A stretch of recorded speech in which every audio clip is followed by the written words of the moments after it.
আসসালামু আলাইকুম।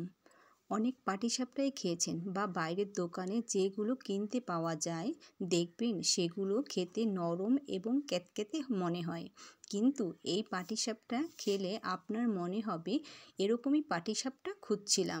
জাস্ট মুগ্ধ হয়ে যাবেন। আমার ফ্যামিলির সবাই এটি খেয়ে খুবই পছন্দ করেছে।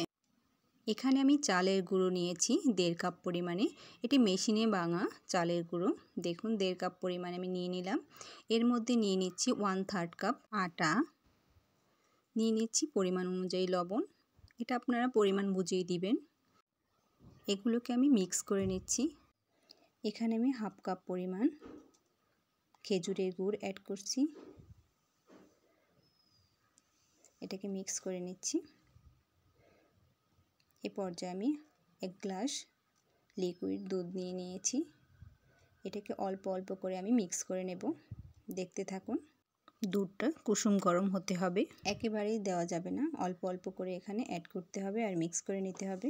দেশ ও দেশের বাইরে যে যেখান থেকে আমার ভিডিওটি দেখছেন, আশা করি আমার এই ভিডিওটি ভালো লাগবে। ভালো লাগলে লাইক করে নিয়মিত চ্যানেলের সাথে থেকে চ্যানেলটিকে সাবস্ক্রাইব করে দেবেন।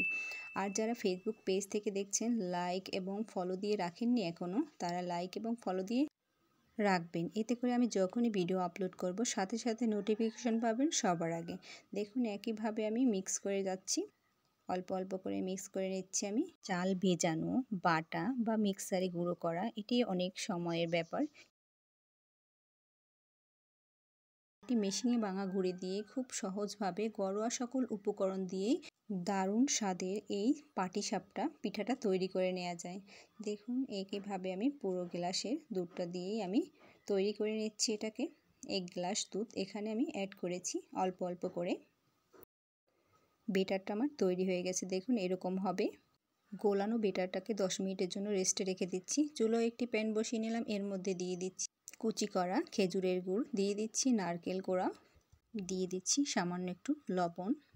এটাকে দিয়ে একটু জাল করে নিচ্ছি। দেখুন মিডিয়াম টু লোতে এটাকে জাল করে নেব। মিঠাটা গলে আসবে এবং নারকেল থেকে একটু পানি বের হবে। এটা জাল করে শুকিয়ে নিতে হবে। দেখুন এভাবে আমি করে নিচ্ছি।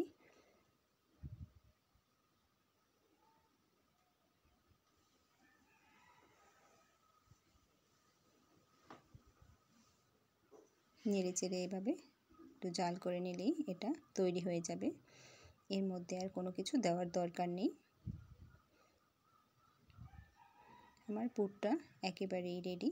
এ পর্যায়ে আমি চুলো থেকে এটাকে নামিয়ে নেব। দেখিয়ে দিচ্ছি আপনাদের, দেখুন এরকম হবে। এবার আমি চুলো থেকে এটাকে নামিয়ে রেখে দেব। চুলোয় একটি প্যান বসিয়ে নিলাম, মিডিয়াম টু লোতে রেখে এটাকে গরম করে নিতে হবে। এবার লোতে এনে বেটারটাকে দিতে হবে। দেখুন আমি কড়াইয়ের উপরে একটু সাদা তেল কাপড়ে লাগিয়ে এটাকে মুছে নেব প্যানটাকে, করে পিঠাটা খুব দ্রুতই উঠে আসবে। এবার আমি বেটারটাকে দিয়ে দিচ্ছি। দেখুন ঘুরিয়ে ঘুরিয়ে এভাবে রুটির মতো করে নিচ্ছি।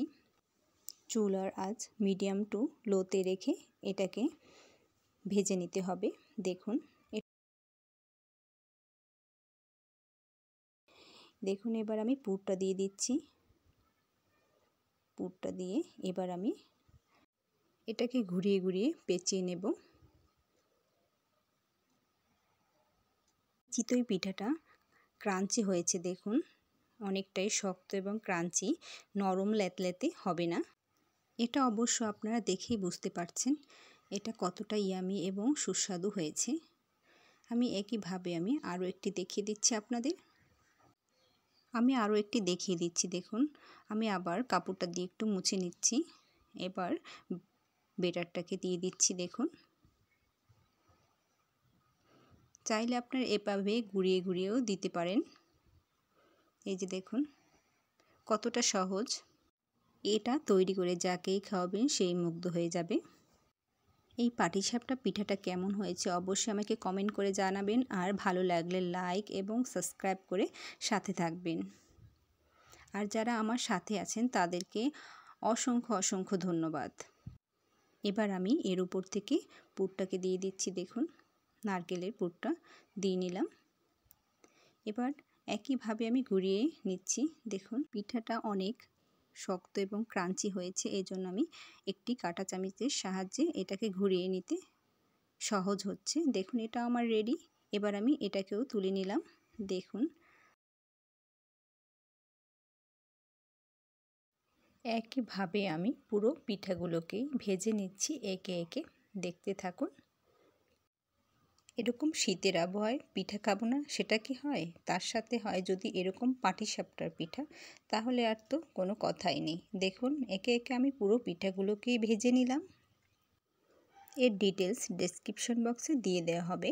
দেখুন আমি আরও কাছ থেকে দেখিয়ে দিচ্ছি। হাতে তুলে ঘুরিয়ে ঘুরিয়ে দেখিয়ে দিচ্ছি। দেখুন এটি আপনারাও বাসায় ট্রাই করে দেখবেন। দেখুন আমি আরও কাছ থেকে দেখিয়ে দিচ্ছি হাতে তুলে। দেখুন এই যে এটা আপনারাও তৈরি করে দেখবেন। এবার আমি ভেঙে দেখাচ্ছি এটা কতটা ইয়ামি হয়েছে এবং বাসায় তৈরি করা বলে এটি অনেক স্বাস্থ্যকর। আমি এটি খেয়ে দেখছি, অসম্ভব মজার হয়েছে। ভালো থাকবেন, সুস্থ থাকবেন সকলে। আল্লাহ হাফেজ।